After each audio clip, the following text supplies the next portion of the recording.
Good morning, everyone. My name is Victoria Sampson. I'm the Washington Office Director of the Secure World Foundation, one of the minor co-sponsors of this conference, and we're so pleased that everyone stuck around for the final day, which I think will be filled with a lot of interesting discussions.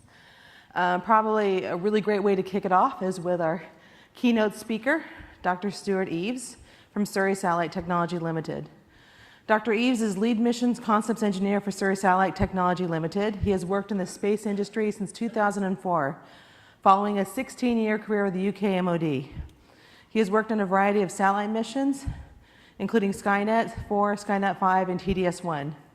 The highlight of Stuart's career to date was the initiation of the TopSat imaging satellite program, which established a new world record for resolution per massive satellite and was the subject of a display in the Science Museum in London.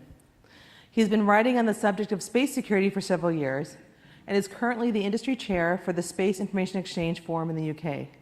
He has also recently completed a book entitled Space Traffic Control. So with that, Stuart, you want to come on up? Good morning. Thank you very much indeed for the invitation to participate in the conference, and thanks in particular to the Secure World Foundation who made that possible. I chose the title Space Traffic Control for my contribution this morning because I want to differentiate it from the panel session that's coming up, which is entitled Space Traffic Management. The difference in my mind is that control is the set of international standards and procedures and norms of behavior that I hope we'll be able to negotiate. We found it necessary to create such norms in the air domain with air traffic control and in the maritime domain. And my contention is that we're going to need the same set of arrangements in the space domain in due course.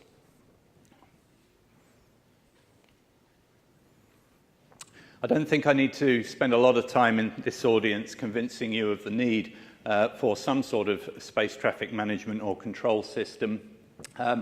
We've seen a lot of stuff this week already about actually tracking the man-made stuff in orbit. And one of the things that I wanted to highlight at the start of this talk was the natural environment and the solar activity. But just before I move off this slide, thought I'd emphasize the word international. About 10 years ago, we started a dialogue in the UK with our Centre for the Protection of Critical National Infrastructure. You can tell from their title that they're worried about the infrastructure that the citizens of the UK depend on. And one of the first things that we had to convince them was that systems like GPS and the navigation satellites are international infrastructure. I'm encouraged that we seem to be getting an increasing recognition that that is the case and that that's important. Recently in the UK, our Royal Academy of Engineering put together a report that talked about the hazards from space weather. Again, it's a contribution to this critical national infrastructure debate that we're having. The event that they focused on was the 1859 Carrington Event, and the thing that their report highlighted was quite how much our current modern society would be at risk compared to the effects of the event in 1859, which in the US set fire to various telegraph stations, but that was the only sort of actual damage that accrued. Were such an event to happen now, I think we'd see much more significant events planet-wide. The thing that worries me is that I don't think that report concentrated on the worst that the sun can do. If you look back to history, in the year 774, there was an event that perhaps was 10 times greater than the Carrington event.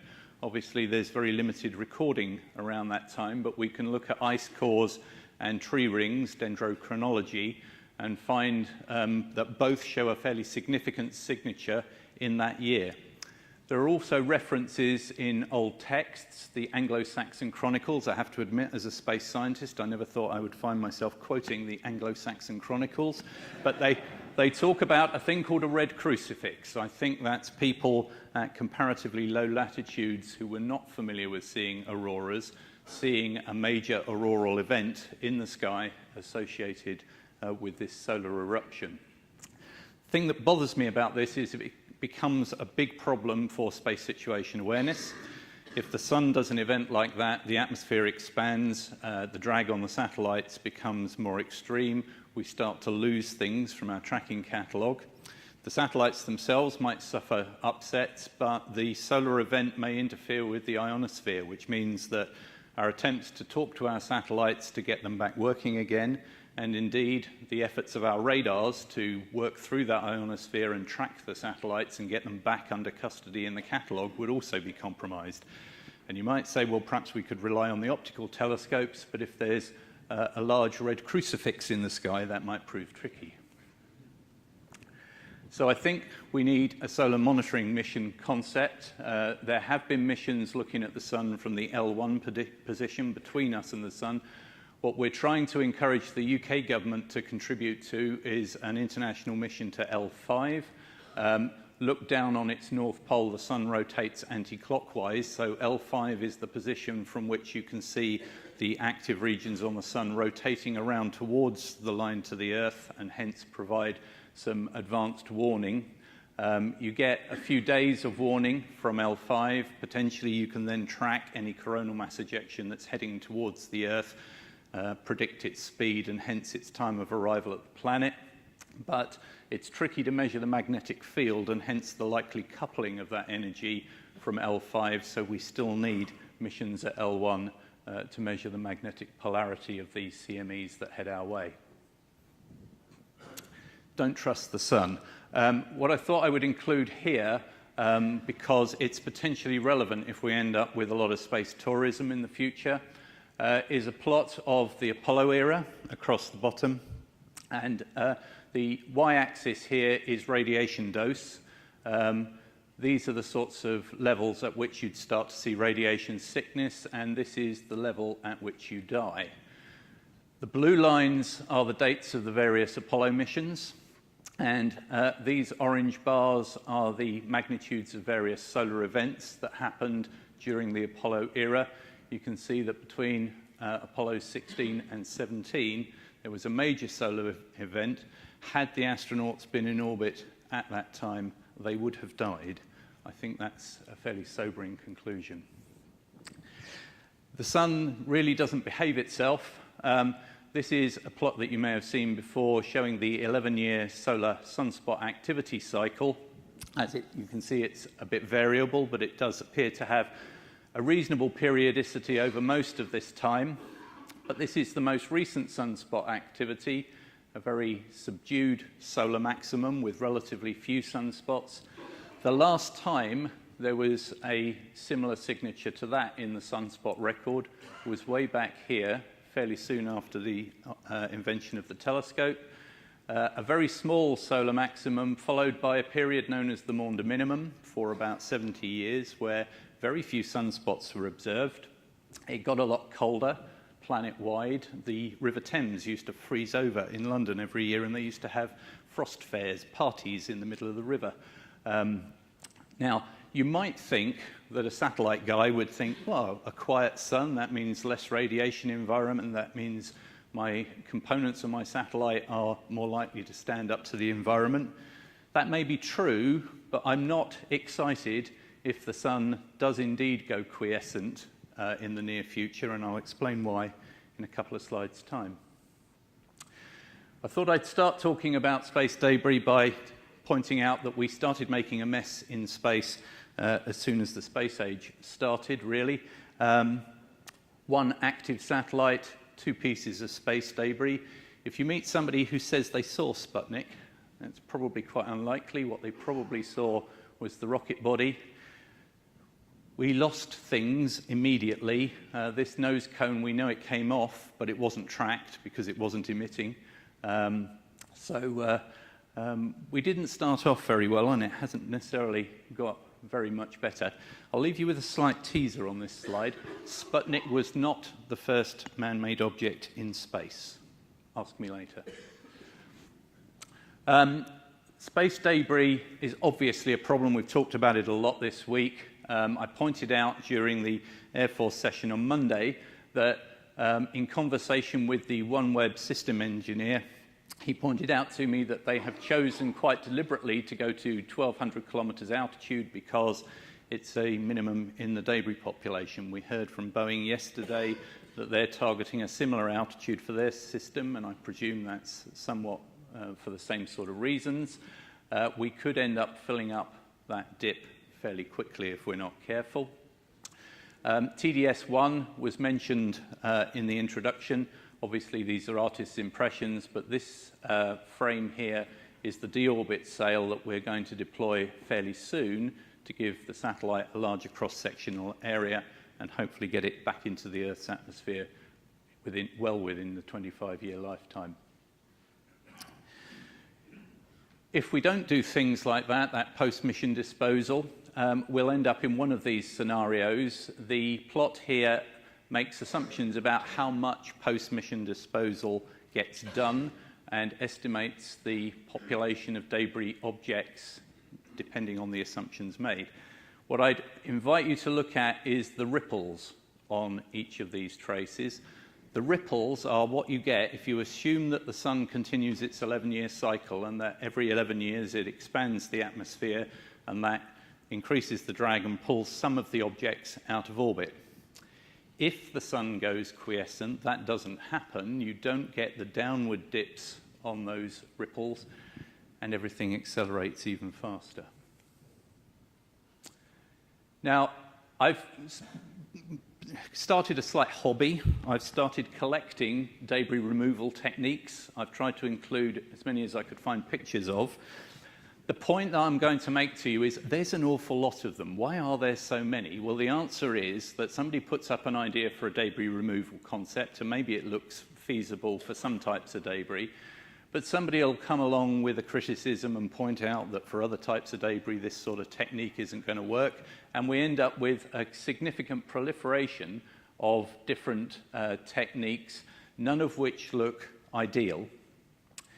So the technical engineering is hard, but there's a lot of politics associated with this.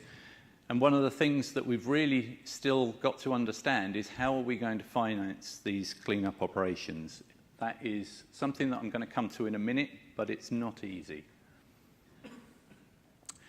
One of the things that I think a space traffic control system would need to do is look at the post-mission disposal for things that we consider hazardous already and have no means of getting down. The thing that's exercising the European Space Agency's mind most at the moment is a mission called ENVISAT, which is think about a 7-ton spacecraft with some quite tricky appendages to deal with, a deployed solar panel and a large radar antenna. Not immediately apparent what deorbit technique would work best for it. But even if we could get hold of it, doing a maneuver to bring it down and get its perigee low enough that you could be confident that it was entering the Pacific Ocean rather than hitting a landmass is a bit of a challenge. So it's not an easy problem, and we will need an international set of agreements and standards about how we're going to go forward with this sort of stuff. But let me offer a slightly different perspective. I alluded to this on Monday. I've had the good fortune to meet a bunch of crazy Australians. I hope there are some crazy Australians in the audience. They're working on a thruster that uses metals as propellant. The idea is that you hit a metal, perhaps the sort of metal that we use for building spacecraft, like aluminum or aluminium, if you prefer. The idea is that you hit it with a big spark from a very large capacitor. The one that they're using at the moment is huge, and I do not want to embark it on my spacecraft. They got it second-hand off a nuclear submarine. But they are demonstrating that they can get thrust. You ionize the metal, and then you accelerate it out the back of the spacecraft, and it gives you a propulsion technique. Now, interestingly, that makes all you guys that do space situation awareness and tracking really, really popular. And the reason is you're like the guys who know where to find oil. Everybody wants to talk to you because potentially, if you've got enough spectral discrimination, you can identify the useful pieces of debris, the bits that are made out of aluminium, for example, versus the bits of useless debris that you can't turn into propellant. Now, we're going to end up with a much larger catalogue The estimates vary. The optimists talk about 250,000 objects, the pessimists about 750,000 objects. But it's encouraging to see that the commercial sector is starting to grasp this issue and actually start to create capabilities and a capacity that may be suitable for dealing with this much larger catalogue that we're going to have to maintain in the future. And perhaps some of the answer lies in the infrared. The NASA mission WISE completed its primary mission and was then repurposed to do a survey of the asteroid belt. And what it's discovered is that the infrared is a very good place to look for asteroids. Asteroids are quite dark objects. They absorb the radiation from the sun and then re-emit it in the infrared. And the signal-to-noise ratio is great because you've got a warm object, maybe something around room temperature or just below, against the 3 Kelvin background of deep space. So the signal-to-noise is great, and the detection statistics are very good. My company has assisted the Canadians with a mission called Sapphire. We have done an optical system already, and one of the things that we're contemplating is an infrared version of that sort of technology concept to track stuff in Earth orbit in the infrared. There's going to be a lot more commercial activity. A lot of it, as you can see from some of these slides, potentially has people involved, and this is another reason why I think space traffic control is going to be necessary. When somebody said earlier in the week that spacecraft don't have mothers, well, people inside these sort of vehicles do. And that's one of the reasons why I think space traffic control is going to be a necessity. And because those vehicles go in and out of not just the space environment, but the air environment, we're going to need an interface between space traffic control and air traffic control. Now, as industry, I've listened to people talking about tracking objects in space this week. And the thing that's occurred to me is that you tend to treat everything that's up there as a non-cooperative target. We are quite prepared to be as cooperative as you like to try and improve the situation, because it's in our commercial interests to do. If you can track our stuff better, perhaps we don't collide as often. So we can provide orbital data from our GPS. We have telemetry on the radiation environment that we're seeing. We can put retroreflectors and beacons on our spacecraft. Potentially, we can make your life easier, and at least for the active satellites, perhaps we can reduce the impact that we have on the tracking system. One of the things that we're slightly worried about is that we have already got standards for deorbit and for graveyarding geostationary spacecraft, but perhaps that might not help as much as we thought. So there are a couple of effects here illustrated that apply to asteroids, the Yarkovsky and the Yorp effect. Again, it's to do with absorption of solar radiation and re-emission, which can either change the orbit of an asteroid or cause it to spin up. And we're somewhat concerned that that mechanism may also be happening to our graveyarded satellites. Their orbits are evolving back down towards geostationary, and potentially they're spinning up and maybe centrifuging off some of the hammer objects that we're observing. To try and address this, I'm working with one of the academics at the University of London. We've come up with this concept we're calling a super trackable satellite, and the equipment fit and the concept of operations for this satellite are hoping to actually characterize the very subtle forces that operate on a geostationary satellite, with the hope of understanding better exactly what their relative magnitudes are. Now, there are a number of satellite servicing concepts. There are potentially customers for that sort of service in GEO. A lot of people are talking about life extension. As the capacities on geostationary satellites grows very rapidly, I think Moore's law starts to apply to geostationary satellites. So not clear that the business case for life extension is going to hold for very much longer. But what I do think these missions might be good at is debris removal, but they are going to have to be designed slightly different if they're going to have to interact with potentially tumbling debris objects as opposed to stable satellites that are still working. But I'd like to offer you an alternative concept. This is a necropolis or a junkyard in space. The idea is to put a managed facility outside geostationary orbit and take satellites to it and attach them. This thing is still operational, it is maneuverable, it potentially assists with the passivation of the things that are attached to it, and potentially could involve recycling some of the materials when the robotics improves. This was originally proposed for geostationary orbit, but let me offer you another thought. Just imagine if you're OneWeb or Boeing or anybody who wants to go into low Earth orbit, and you face the challenge of doing a lot of large maneuvers with your satellites to bring them all the way down from 1,200 kilometers. Suppose instead there's a necropolis at 1,250 kilometers that's just waiting to take a satellite from that constellation that's reached the end of its life. It does a very modest maneuver, so much smaller satellites with much smaller propulsion systems. So everybody saves money, I think, except possibly the launch agencies, but apologies for that.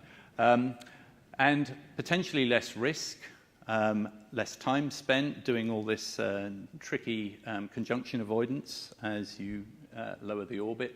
I think that idea has a lot to commend it. Might even be a solution to the ISS problem.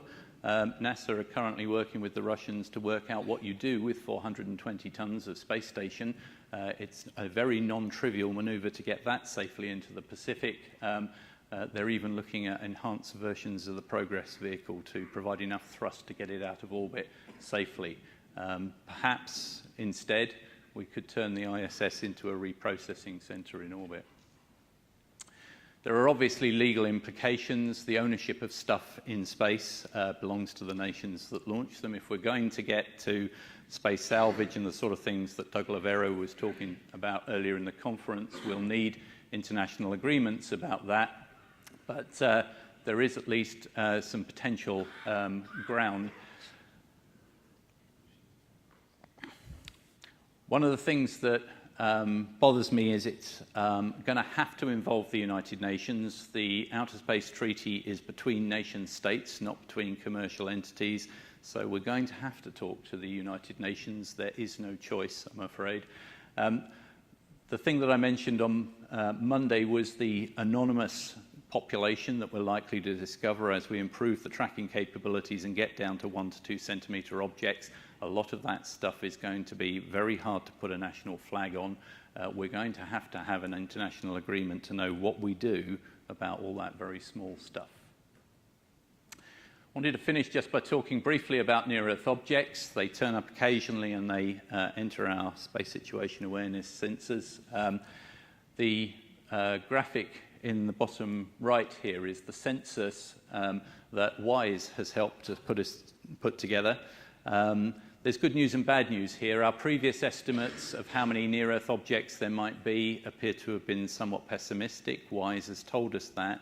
But what WISE has also told us is that we still have a fair way to go, especially characterizing the relatively small objects of 140 meters in size or so, which are the sort of size objects that flatten cities.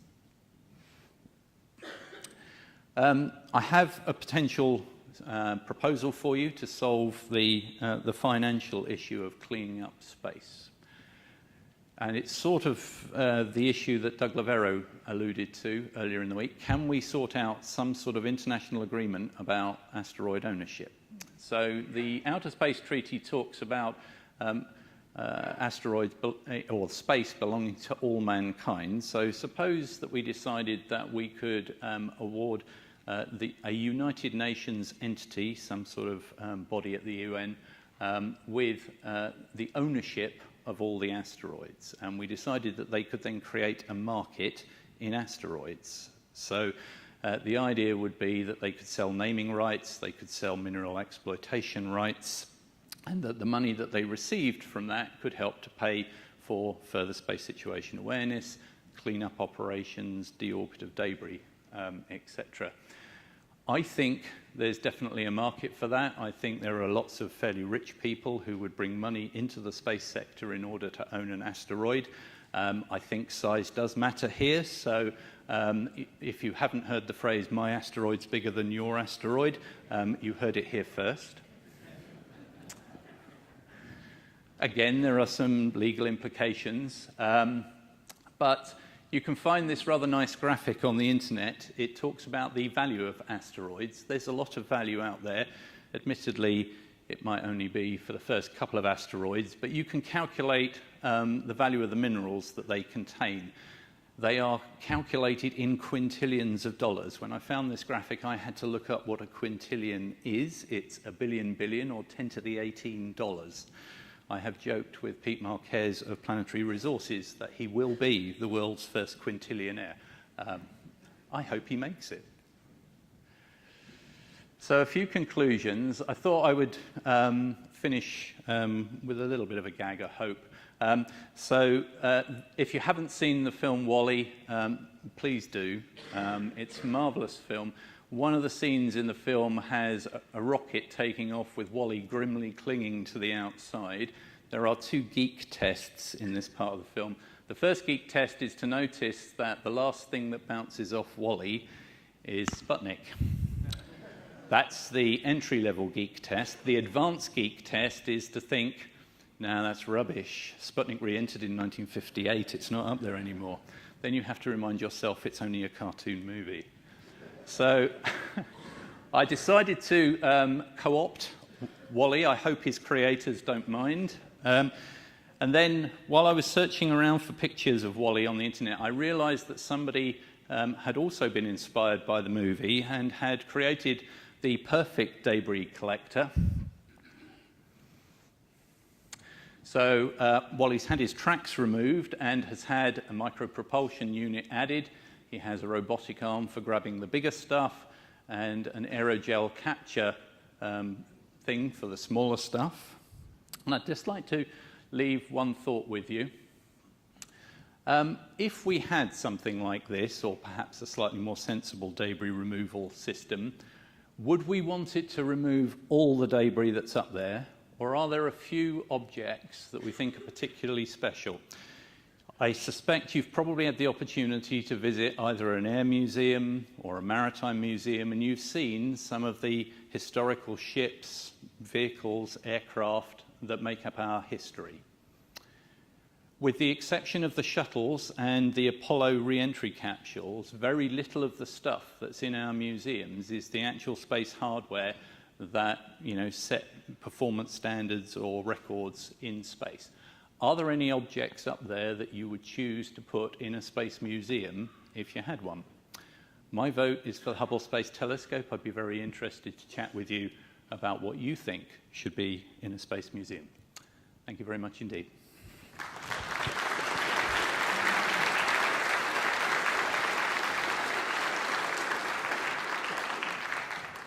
Do we have time for questions? We're making time. Thank you, Stuart. There's a lot to chew on in that conversation. I was glad to see you talk about space weather and the role it plays in SSA, just because it's oftentimes not included in these kind of discussions. You left us hanging. What is the first man-made object in space? Would anybody like to tell me? If I told you it was in 1944, would that be a clue? It depends a little bit on what your definition of space is, but if you go with the 100-kilometer altitude, the first man-made object in space was a V-2 rocket, which was fired vertically by the Germans from an island just off Peenemünde in the summer of 1944.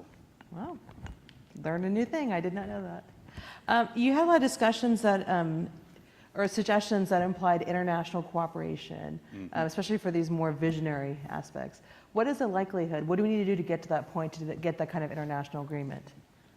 Well, I'm hoping that people that you'll have heard from previous conferences who are very charismatic, like Marie Bajar, will help to form a group of people that will head towards the United Nations and actually present some of these ideas and see how they might be received. The thing that perhaps has disincentivized people is the issue of finance. I mean, I think, we all think it would be a good idea to clean up the debris in orbit, but nobody really wants to pay for it. If we can find agreement on my proposal about asteroids or something else that actually brings revenue and money into the sector in order to do that, I think it would make it a lot easier.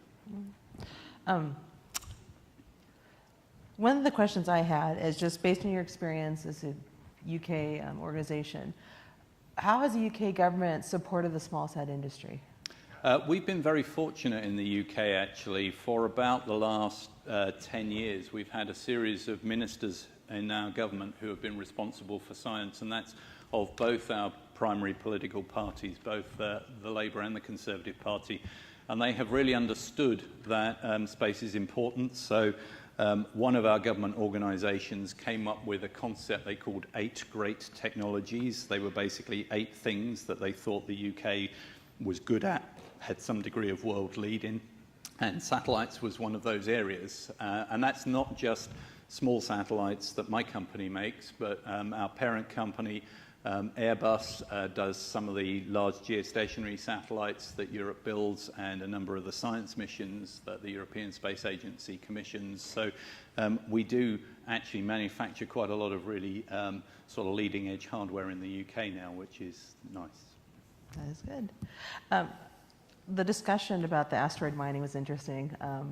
I'm curious, you said you joked with Peter Marquez about being the first quintillionaire.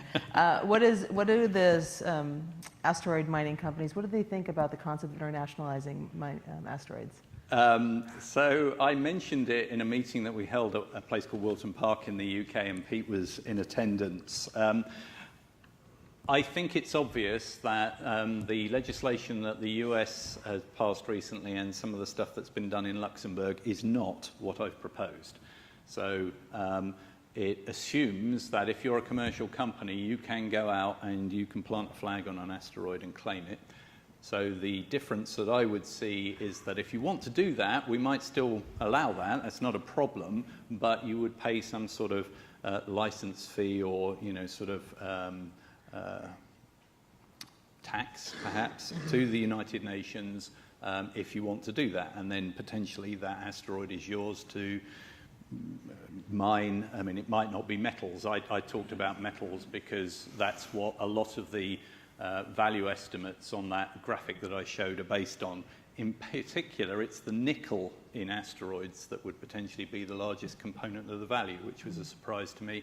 But it could also be, you know, if you find water on asteroids, then potentially you turn it into rocket fuel and then you've got a source of propellant in orbit that you don't have to carry into orbit with you. And again, that has significant value for exploring the solar system. So again, the abilities of the SSA community to differentiate different types of asteroids so that when you arrive, you know what materials you're going to find is going to be very important. Absolutely. One last question, because I know we're going into the next session, but I think it leads really nicely into it. The United States and I think other countries have different concepts of what space traffic management entails. You know, here we don't include necessarily space weather and NEO, where I know the European Union does. Does that impede cooperation on space traffic management? Do we all need to agree on a common definition before we can move ahead? I hope I made a compelling case that understanding what the natural environment is doing is going to affect space traffic management, even if you just limit space traffic management to worrying about the man-made stuff that's up there. The natural environment is going to impinge on that. So even if it's not part of space traffic management, it has to take a feed from space traffic management would have to take a feed from the weather community. I mean, if you think about it, we don't try and fly aircraft or sail ships and ignore the weather. Just the opposite. We take the weather very seriously into account when we're planning air routes and when we're planning sea routes. And I think the same will be true for space. Well, please join me in thanking Stuart for a fascinating discussion. Thank you very much.